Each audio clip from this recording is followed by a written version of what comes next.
So just a final thought on encouragement. This is still from First Chronicles 28:20, when David is talking to his son Solomon, and he says at the end, he gives all this encouragement and tells his son to get into this job and do it, and promises him that he can complete it because he has heard from God about it. And then finally he says, until you have finished all the work for the service of the house of the Lord. And this is so amazing, because basically he's saying to his son that your ministry, your work will have an effect beyond yourself.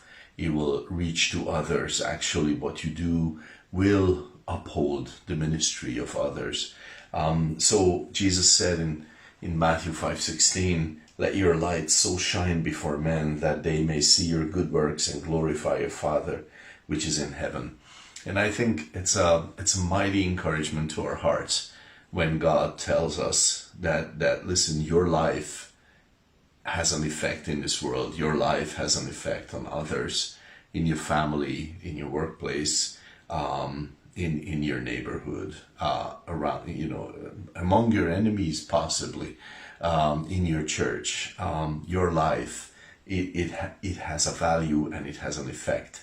It changes lives. I think that is an awesome encouragement for all of us, that your life has an effect. And that's what Jesus said, live like that. And David is saying to his son, your work, your serious work on the house of the Lord will be a support. It will be a place. It will create an opportunity for the ministry. How does it go? You will have finished all the work for the service of the house of the Lord. You will do the work, and then that will make the service of the house of the Lord possible. And I think this is so awesome. And if you consider these past quite a few days when we have talked about this portion, I just want to encourage you in closing.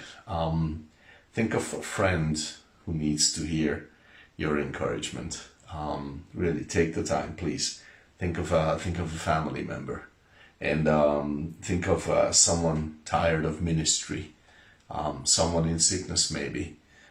Think of someone failing, someone who is struggling with life in general. You could speak these kind of words to them.